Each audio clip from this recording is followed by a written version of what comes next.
हार के भी देख लिया, फिर किस बात का गम है। चल उठ और दिखा दे कि तेरे अंदर कितना दम है। Myself Subhanshu Chaudhary. I'm MBBS first year student. I continued my MBBS from Government Medical College Firozabad.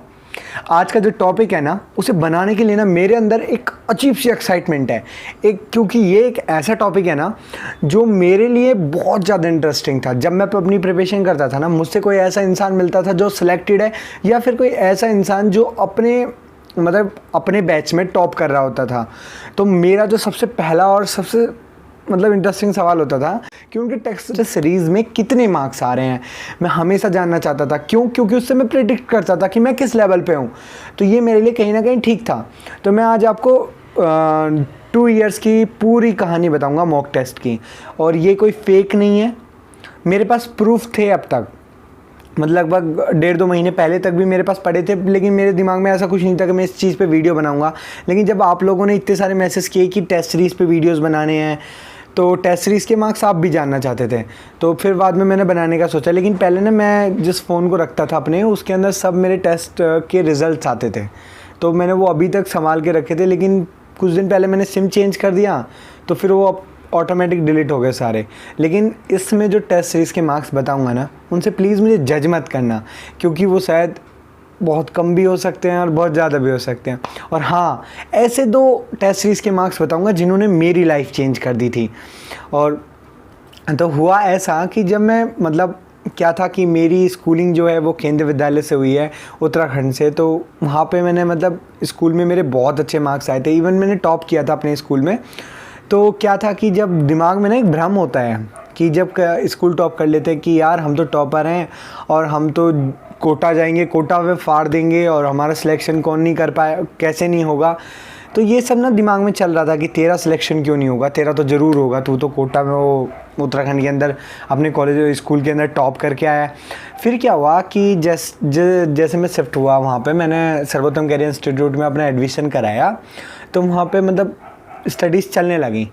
तो जब पहले स्टडीज़ चलने लगी, तो फिर बाद में क्या हुआ कि उनका कुछ एक वो होता है कि टेस्ट लेते हैं वो 21 डेज़ के बाद। लेकिन जब पहला हमारा टेस्ट हुआ था, वो 21 डेज़ के बाद नहीं हुआ था, वो अप्रोक्सीमेटली 40 डेज़ के आसपास हुआ था। तो जब 40 डेज़ के आसपास पहला पेपर था, तो मैं थोड़ा सा एक्साइटेड था कि मेरे कितने मार्क्स आएंगे, या फिर मैं कितना ग्रैब कर पाया, उन्होंने जितना पढ़ाया था मैं कितना समझ पाया। तो यही था कि यार मेरे मार्क्स तो अच्छे ही आने हैं, क्योंकि मैं तो टॉप करके आया हूँ। तो पढ़ तो रहा था, मैं रेगुलर पढ़ रहा था, लेकिन यार ये नहीं पता था कि कोटा के अंदर सभी महारथी होते हैं। फिर क्या हुआ, इस बात का ना मुझे पता कब चला, देखो, जब मेरे 40 डेज़ के बाद ना पहला टेस्ट सीरीज़ हुआ। तो ऐसा कुछ जनरली मुझे वो नहीं था कि कैसे लगता है, मुझे ये सब पता भी नहीं था कि कैसे रिज़ल्ट आता है ये सब। तो उस टाइम पे रिज़ल्ट पहले मोबाइल फ़ोन पे आता था, लेकिन पहले डिस्प्ले हो जाता था वहाँ पे, पेपर लगा दिए जाते थे कि किस बच्चे की कितनी रैंक है और कितने मार्क्स आते थे। अब क्या हुआ कि जब मेरे पास मैसेज नहीं आया था, मैं फर्स्ट में गया, तो मैंने जब देखे तो वहाँ पर लगभग 14-15 के आसपास लिस्ट थी। तो जब 14-15 लिस्ट मैंने देखी, तो मेरा जो सबसे पहला वो था, तो मैं सीधा उस वॉल के पास गया और फर्स्ट लिस्ट में फर्स्ट रैंक से अपना उंगली रखनी स्टार्ट की और देखा कि मेरा नंबर कहाँ पे आएगा। मैं फर्स्ट में चला गया, सेकंड में चला गया, थर्ड में चला गया, फोर्थ में गया। फिर यार एक थोड़ा सा ना डर लगने लग गया, मैं फिफ्थ में भी गया।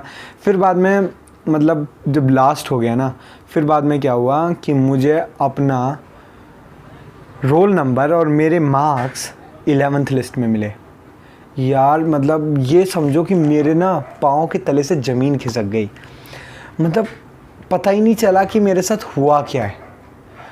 थोड़ा सा डिप्रेस हो गया, डिप्रेस थोड़ा नहीं हुआ था, बहुत ज़्यादा हो गया था। मन कर रहा था कि यार कोटा से भाग जा, क्योंकि जब ना तुम एक फील्ड में होते हो, वहाँ थे स्कूल के अंदर तुमने टॉप किया होता है। फिर जब तुम अचानक कोटा चले जाते हो एजुकेशन इंडस्ट्री के अंदर, तो फिर क्या होता है भैया, तुम्हारी जो रैंक है वो इतनी पीछे आती है, 11th लिस्ट के अंदर तुम्हारा नंबर आ रहा है।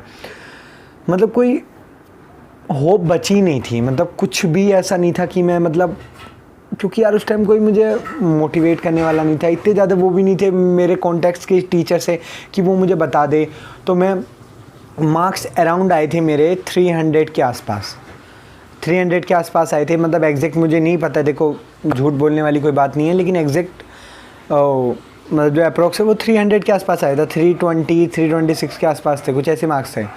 अब मैं बहुत ज़्यादा डिप्रेस हो गया था कि उसके बाद हमारी मतलब क्लासेज लगनी थी, तो मैं अंदर गया, क्लासेस में पूरे टाइम क्लास में बैठा।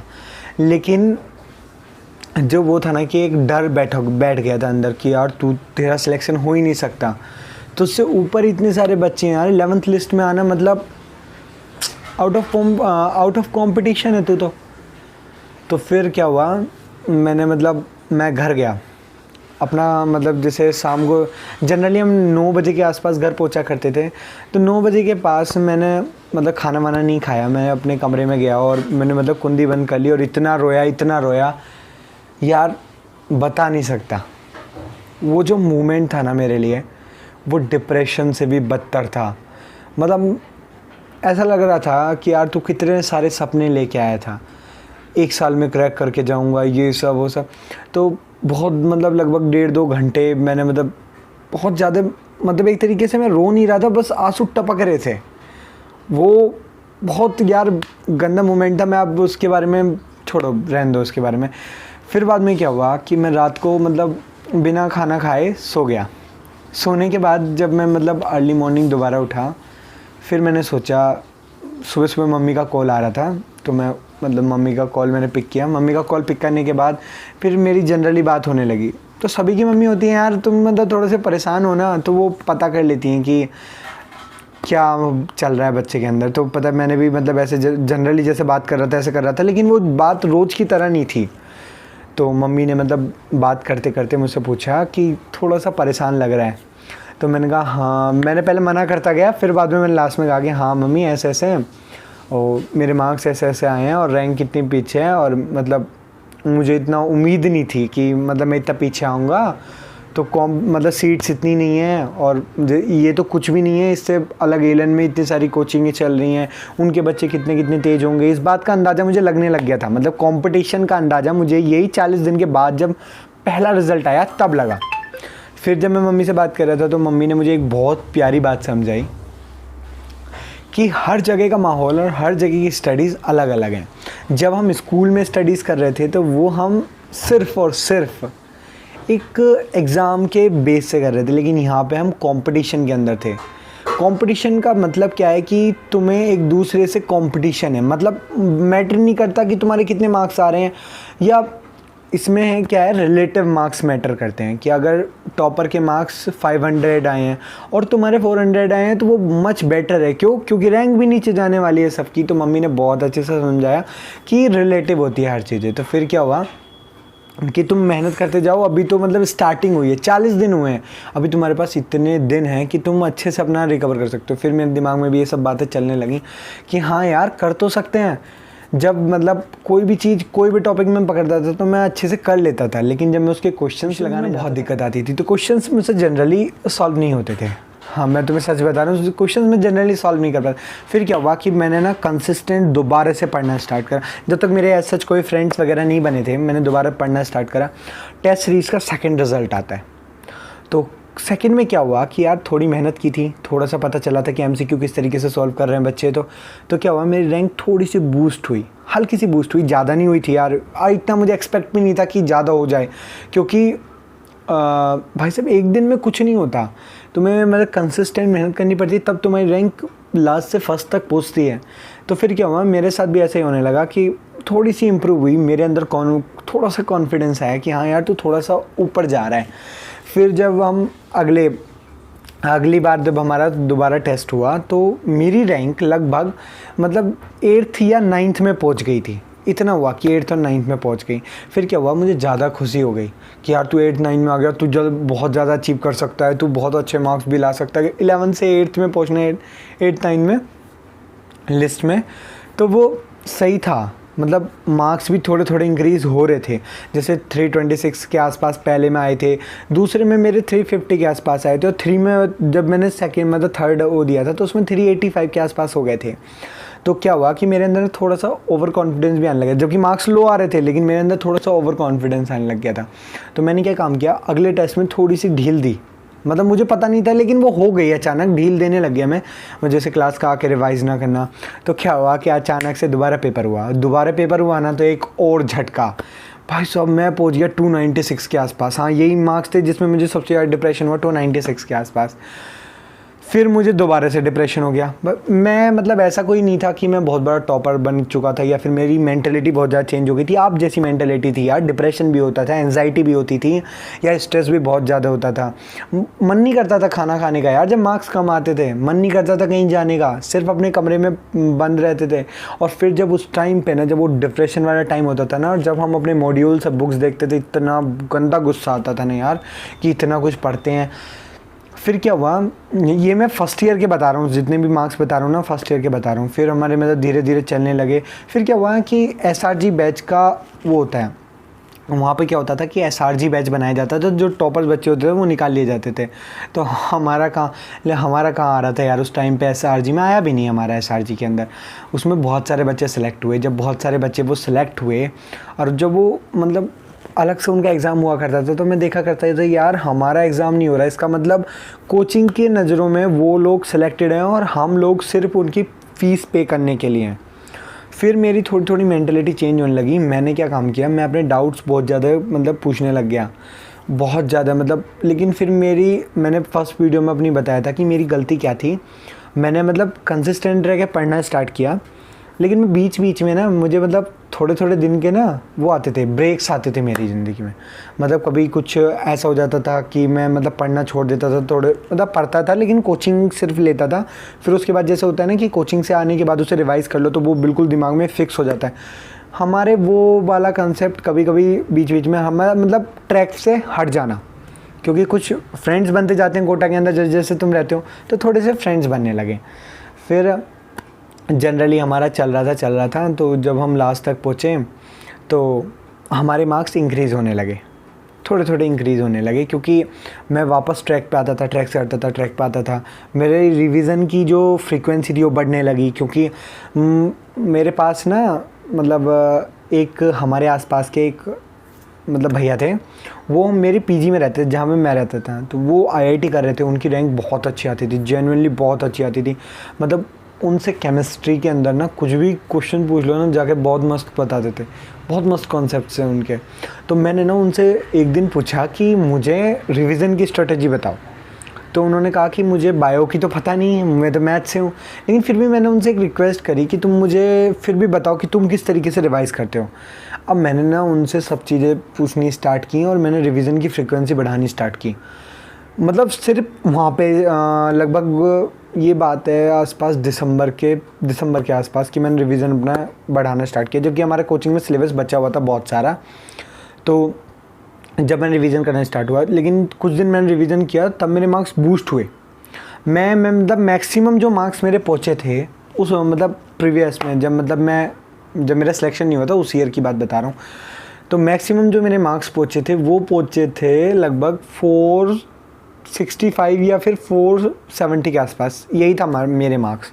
लेकिन फिर भी मुझे कॉन्फिडेंस था, क्योंकि बहुत सारे ना जो वहाँ पे मतलब क्वेश्चंस आते थे, जो मतलब एक था ना कि बहुत ज़्यादा आउट ऑफ NCERT देते थे। तो अब मैं भी बहुत ज़्यादा आउट ऑफ NCERT तैयारी करता था, तो इतना कुछ ज़्यादा फोकस नहीं था NCERT पे।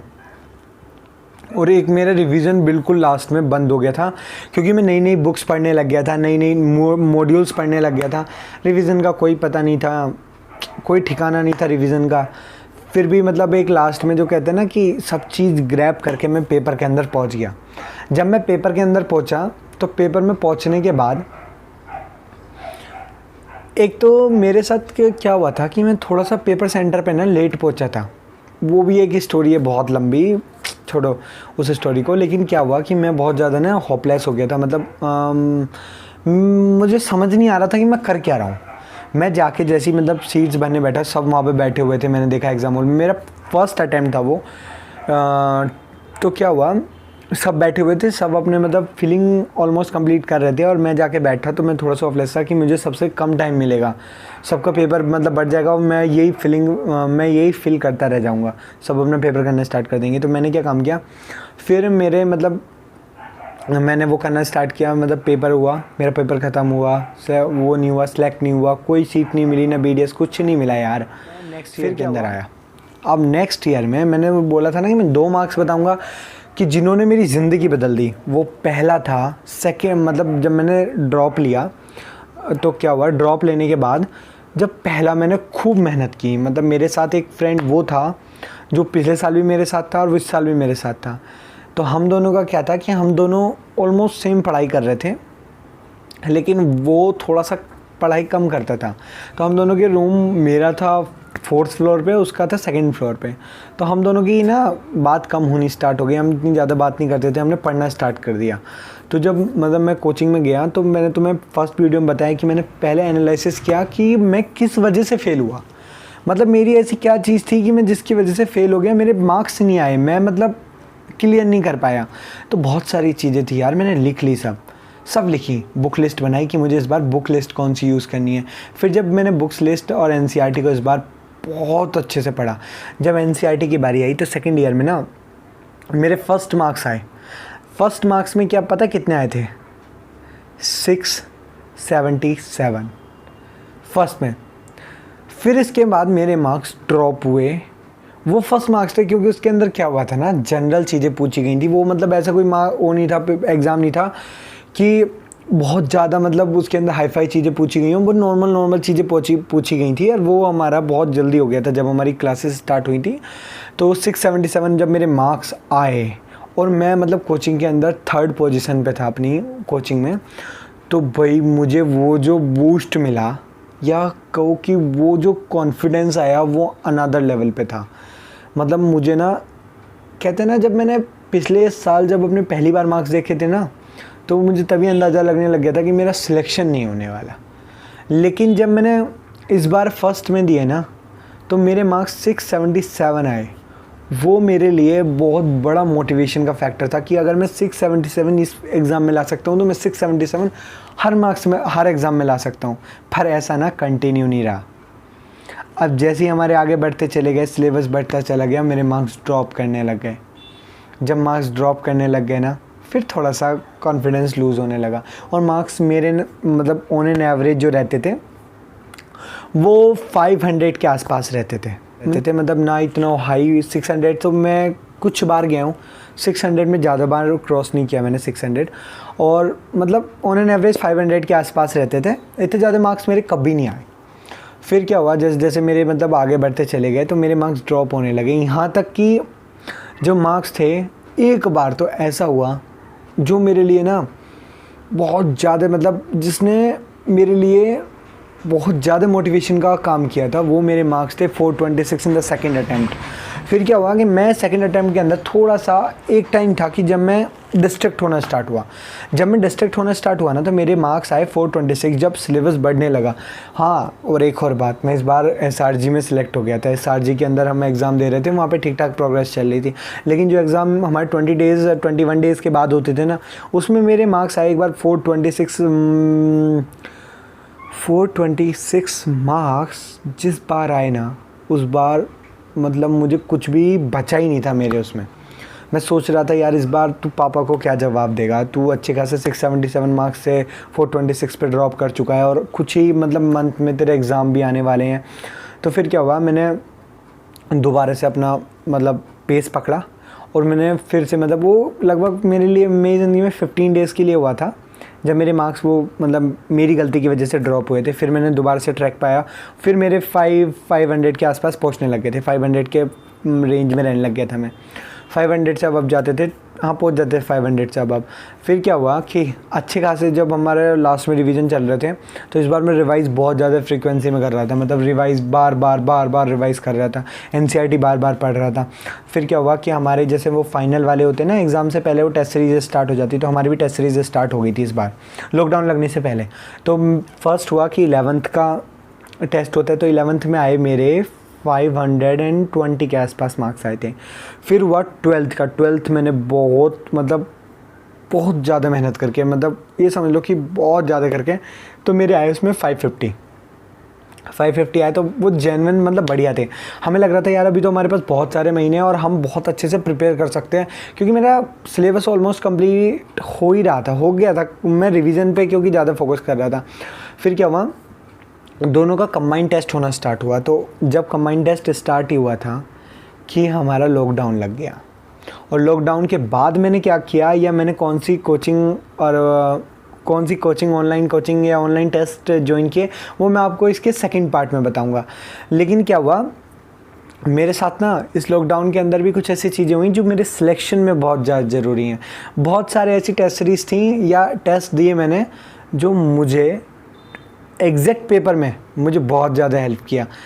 मैंने बहुत सारे, मतलब ये जो लॉकडाउन के मेरे पास 5 मंथ थे ना, ये मैंने बहुत अच्छे से, मतलब ये जो मेरे पास 5 मंथ थे ना लॉकडाउन के एग्ज़ाम से पहले, जब ये सर्टेनिटी नहीं थी कि कब एग्ज़ाम होगा, कब होने वाला है, कहाँ होगा, कुछ पता नहीं था। तो इसके अंदर भी मैंने बहुत सारे टेस्ट दिए थे जो मतलब जिन्होंने मुझे डाउन भी किया। उनके भी मार्क्स बताऊंगा मैं, उनके एग्जैक्ट बताऊंगा क्योंकि मुझे अभी तक याद है। और तो उनके लिए सेकंड पार्ट बनाएंगे इसका।